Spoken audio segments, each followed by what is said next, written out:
Hello Salman గారు. Welcome to social post. నమస్తే నేహాల్ గారు. నమస్తే సార్. సార్ ఇప్పుడు మన పోర్ట్‌ఫోలియో మొత్తం రెడ్ కలర్‌తో నిండిపోయింది. సో, ఇప్పుడు నెక్స్ట్ ఇన్వెస్టర్స్ అయితే ఇప్పటి నుంచి పంపించేస్తారు. సో, ఒకవేళ అలాగే పంపించేసుకొని ఏదైనా ప్రాఫిట్ బుకింగ్ అయితే ఫర్దర్‌గా మన ఇండియన్ ఎకానమీ ఎలా మారబోతుంది? చూడండి, మనం ఏం చెప్తున్నామంటే గల్ఫ్ యుద్ధం వల్ల, అంటే ఇరాన్ మీద ఇజ్రాయెల్ అమెరికా యుద్ధం వల్ల విపరీతంగా స్టాక్ మార్కెట్స్ దెబ్బతిని వాస్తవమే. అయితే నేనేమంటున్నానంటే ఇది మీకు ఆపర్చునిటీ అని చెప్తున్నా. ప్రతి ఎపిసోడ్ నేనేం చేస్తున్నా అంటే క్యాపిటల్ మార్కెట్స్ ఎప్పుడైతే మీకు మార్కెట్స్ డౌన్ అవుతాయో కొనే వాళ్ళకి ఇది బిగ్గెస్ట్ ఆపర్చునిటీ. వెల్త్ క్రియేట్ చేసుకుని మీకు ఎప్పుడో కానీ ఇలాంటి అవకాశం రాదు. క్రూడ్ ఆయిల్ పెరగటం వల్ల కానీ ఇంకోటి వల్ల కానీ అవకాశం వచ్చింది మీకు.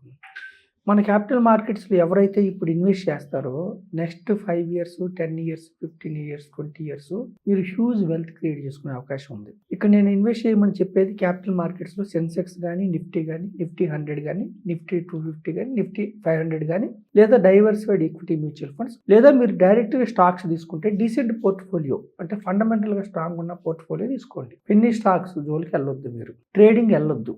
ట్రేడింగ్ ఏంటంటే హై నాలెడ్జ్ కావాలి. అవుట్ ఆఫ్ 100 92 మందికి డబ్బులు పోతుంది. నిస్సందేహంగా సంపాదించుకున్న వాళ్ళు కూడా ఎఫ్టీ రిటర్న్ సంపాదించలేకపోతున్నారు. ట్రేడింగ్లో మీకు హేతుబద్ధత లేదు. మీరు కరెక్ట్ అనుకుంటారు, మీరు క్యాండిల్స్ కరెక్ట్ అనుకుంటారు, మీ యొక్క ప్రిడిక్షన్ కరెక్ట్ అనుకుంటారు, కానీ దెబ్బతింటారు. ట్రేడింగ్ వద్దు. ఎందుకు 5 10 15 20 yearsలో మన క్యాపిటల్ మార్కెట్స్ అవుట్ పెర్ఫార్మ్ చేస్తాయి అంటే ఫస్ట్ ఒక 5-6 కారణాలు ఉన్నాయి మనకి. First advantage our population. 140 crores above population. Population ఎక్కువ ఉంటే కన్సంప్షన్ ఎక్కువ ఉంటుంది. కన్సంప్షన్ ఎక్కువ ఉంటే జీడిపి పెరుగుతుంది, చక్కగా ముందుకెళ్తుంది ఎకానమీ. రెండవది ఏంటంటే అన్నిటికంటే బిగ్గెస్ట్ అడ్వాంటేజ్ ఏంటంటే యంగ్ పాపులేషన్. 25 to 28 యావరేజ్గా 50% people, 50 to 60% people young population. Young population ఎక్కువ ఉంటే ఏంటంటే సంపాదించే ఏజ్ ఇది. వీళ్ళు నెక్స్ట్ 20-25 years వీళ్ళు సంపాదిస్తారు. ఓకే.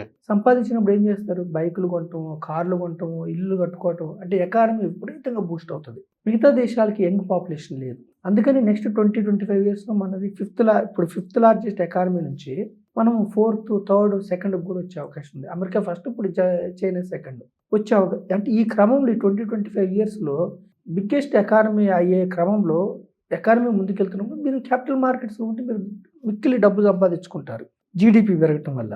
దీనికి ఇంకేంటంటే మనకి అడ్వాంటేజ్, అది ఏ గవర్నమెంట్ అయినా కావచ్చు, మనం పార్టీలతో సంబంధం లేదు. మనకు ఉన్న పెద్ద అడ్వాంటేజ్ స్టేబుల్ గవర్నమెంట్ ఉంది. మనకున్న గవర్నమెంట్ స్టేబుల్ గవర్నమెంట్ ఉండటం వల్ల ఏమిటంటే పాలసీస్ ధైర్యంగా తీసుకోగలరు. ఎవరు? కంపెనీస్కి అనుకూలమైన పాలసీస్ కానీ దేశానికి అనుకూలమైన ధైర్యంగా తీసుకోగలరు స్టేబుల్ గవర్నమెంట్. అదే ఒకప్పుడు మనకి 96, 98 కోయలైజేషన్ గవర్నమెంట్స్ ఉన్నప్పుడు ఇబ్బంది అవుతుంది. ఇంకొకటి ఏమిటంటే మనకున్న పెద్ద అడ్వాంటేజ్, మన దేశంలో అన్ని అగ్రరాజ్యాలతో స్నేహం. ఇప్పుడు చూడండి, రష్యాకి అమెరికాకి పడదు, చైనాకి అమెరికాకి పడదు. కానీ మన దగ్గర ఉన్న పెద్ద అడ్వాంటేజ్, రష్యా మనకు ఫ్రెండే, చైనా మనకు ఫ్రెండే, అమెరికాతో స్నేహం చేస్తున్నాము. 2 ఇజ్రాయెల్తో స్నేహం చేస్తున్నాము, అమెరికాతో స్నేహం చేస్తున్నాము, ఇరాన్తో స్నేహం చేస్తున్నాము. అంటే అన్ని దేశాలతో మనం ఏదో ఒక అగ్రరాజ్యం వైపు వెళ్లకుండా అన్ని దేశాలతో స్నేహం చేస్తున్నాము. మళ్ళీ ఎవరికి మనం అండ్ అందరితో స్నేహం చేస్తున్నాం, ఎవరికి దాసోహం కాదు. Second point. మూడవది ఏంటి? వ్యాపారానికి అనుకూలమైన విధానాలు తీసుకుంటున్నాం మనం. చూడండి, చిన్నగా ఇప్పుడు క్రూడ్ ఆయిల్ పెరిగింది, ఎఫెక్ట్ పడుతుంది. మనం ఏం చేస్తున్నాం? ఇప్పుడు చిన్నగా ఎలక్ట్రిక్ వెహికల్స్ వైపు మూవ్ అవుతున్నాం, గ్రీన్ ఎనర్జీ వైపు మూవ్ అవుతున్నాం. అంటే సెమీ కండక్టర్స్ ప్రొడక్షన్, అంటే ఏది మనకి మన దేశానికి ఏది అనుకూలమో అటు మూవ్ అవుతున్నాం మనం.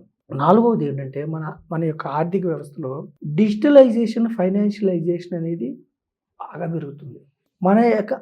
మన ఎకానమీలో 20% క్యాష్ లేకుండా ఓన్లీ డిజిటల్ ఎకానమీతో మూవ్ అవుతున్నాం. యూపీఐ ద్వారా ప్రతి యాప్కి మనం యూపీఐ కనెక్ట్ అవటం వల్ల క్యాష్ ఇవ్వకుండా డిజిటల్ ట్రాన్సాక్షన్స్ అవుతున్నాయి నెట్ బ్యాంకింగ్ ద్వారా. తర్వాత ఏమిటి? డిజిలాకర్. అయితే దీనివల్ల ఏమిటంటే మనకి బ్లాక్ మనీ తగ్గుతుంది. తర్వాత ఫైనాన్షియలైజేషన్. ఒకప్పుడు చూడండి, డిమాట్ అకౌంట్ తీయాలంటే ఒకప్పుడు ఒక 50 పేజీలు సంతకం చేయాలి, ఒక 10 నుంచి 15 రోజులు పని పట్టేది. లేదు బ్యాంకులో డబ్బులు తీయాలన్నా కానీ ఇది కానీ ఇబ్బంది. ఇప్పుడు డిజిటలైజేషన్ వల్ల, ఫైనాన్షియలైజేషన్ వల్ల డిమాట్ అకౌంట్ క్షణాల్లో వచ్చేస్తుంది. దీనివల్ల 20 కోట్ల మంది డిమాట్ అకౌంట్ తీసుకున్నారు. అంటే క్యాపిటల్ మార్కెట్స్ బూస్ట్ అవుతుంది. మ్యూచువల్ ఫండ్స్ తీసుకోవాలంటే ఫోన్పే కానీ ఇంకోటి కానీ, అంటే మ్యూచువల్ ఫండ్ క్యాపిటల్ మార్కెట్స్లోకి మీరు ఎంటర్ అవ్వాలంటే చాలా ఈజీ. యాప్స్ వల్ల, అంటే ఫిన్టెక్ యాప్లు గ్రో వల్ల లోన్లు తీసుకోవటం కానీ ఖర్చు పెట్టడం కానీ అంటే ఫినాన్షియలైజేషన్, దేశంలో ఫినాన్షియలైజేషన్ పెరిగింది. ప్రజలు సేవింగ్స్ మైండ్ సెట్ నుంచి ఇన్వెస్టింగ్ మైండ్ సెట్, అంటే క్యాపిటల్ మార్కెట్స్లో ఎంటర్ అవటం, దీనివల్ల ఆర్థిక రంగం విపరీతంగా పెరుగుతుంది. ఇంకొకటి ఏమిటంటే మనకి పెద్ద అడ్వాంటేజ్ ఏంటంటే taxation and reforms in GST. ఇప్పుడు చూడండి 12,75,000 వరకు మనకి ట్యాక్స్ లేదు. ఇది కొత్త న్యూ రెజ్యూమ్. దీనివల్ల ఏమవుతుంది, మన ప్రజలకి ట్యాక్స్ భారం తగ్గింది కదా కొంతవరకు. ఇదేం చేస్తారు, అల్టిమేట్గా డబ్బులు మిగిలినప్పుడు ఏం చేస్తారు, వాళ్ళు కన్జ్యూమ్ చేస్తారు.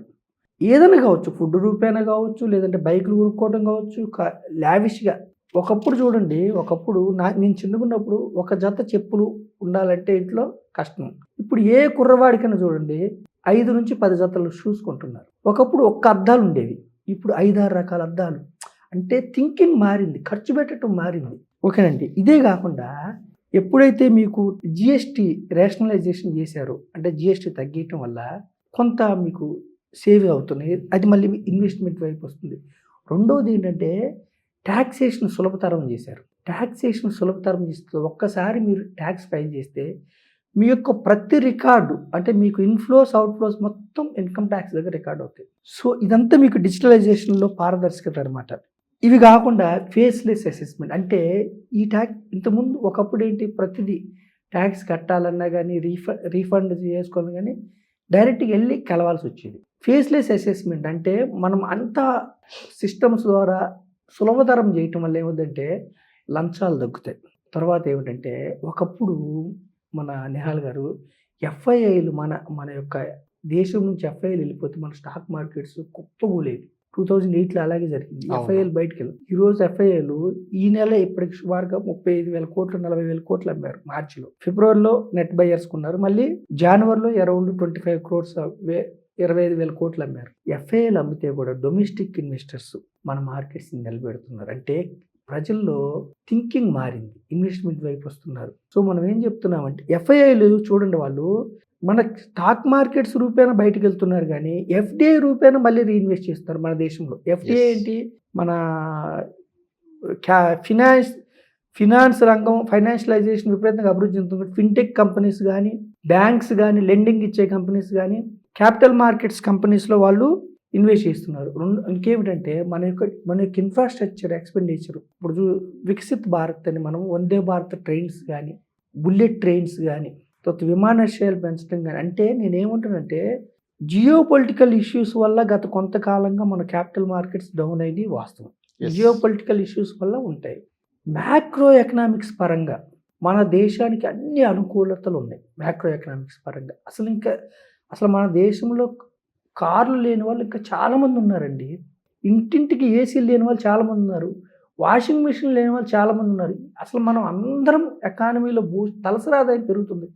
మన అందరం ఎర్న్ చేసుకొని మనం ఇంకా ఎక్స్పెండిచర్ ఖర్చు పెంచడం చేసుకొని ఇప్పుడు ఇల్లులు అందరూ లావిష్ హౌస్ల వైపు మళ్ళుతున్నారు. ఇప్పుడు ఇంకా చాలా ఆపర్చునిటీ ఉంది భారతదేశానికి. ఈ అందరూ ముందుకెళ్తున్న క్రమంలో, దేశం ముందుకు వెళ్తున్న క్రమంలో ఈ యొక్క జియో పొలిటికల్ ఇష్యూ వల్ల మార్కెట్స్ దౌర్యని కదని మీరు క్యాపిటల్ మార్కెట్స్ దూరంగా ఉండొద్దు. రిస్క్ని మీరు బ్యాలెన్స్ చేసుకోండి. సిస్టమేటిక్ ఇన్వెస్ట్మెంట్ వైపు రండి. అంటే మ్యూచువల్ ఫండ్స్లో ఎక్స్పెన్స్ రేషియో ఉంటుంది కదని భయపడొద్దు. మ్యూచువల్ ఫండ్స్లో మీకు ప్రొఫెషనల్ ఫండ్ మేనేజ్మెంట్ ఉంటుంది. ఏఐ ద్వారా మీకు ఫిల్టర్ చేస్తారు కంపెనీస్. రీసెర్చ్ టీమ్ ఉంటుంది. చక్కగా మీకు లాంగ్ టర్మ్లో మీరు చక్కగా ఎఫ్డీల కంటే చక్కగా హై రిటర్న్ వచ్చే అవకాశం ఉంటుంది. షార్ట్ పీరియడ్లో ఆల్వేస్, లాంగ్ పీరియడ్ కోసం వచ్చినప్పుడు మీరు మన ప్రజలు క్యాపిటల్ మార్కెట్స్ దూరంగా ఉండకుండా ఎన్నో అనుకూలమైన అంశాలు మన దేశానికి ఉన్నాయి. సో ఇవన్నీ మనకి పాజిటివ్ అంశాలు. కాబట్టి మీరు దూరంగా ఉండకుండా ఇది ఒక ఆపర్చునిటీ. ఈ యొక్క మార్కెట్స్ డౌన్ అవటం మీకు బిగ్గెస్ట్ ఆపర్చునిటీ అర్థం చేసుకొని ప్యానిక్ అవ్వకుండా మళ్ళీ బౌన్స్ బ్యాక్ అవుతాయి. ఎంతవరకు వెళ్తాయంటే వెళ్ళనివ్వండి, నో ప్రాబ్లం. ఇప్పుడు కొంత పెట్టండి, మళ్ళీ వెళ్ళనివ్వండి, మళ్ళీ బౌన్స్ బ్యాక్ అవుతాయి. You have to give time. Yes. So thank you sir మా సోషల్ పోస్ట్ వచ్చినందుకు. థ్యాంక్ యూ నిహాల్ గారు.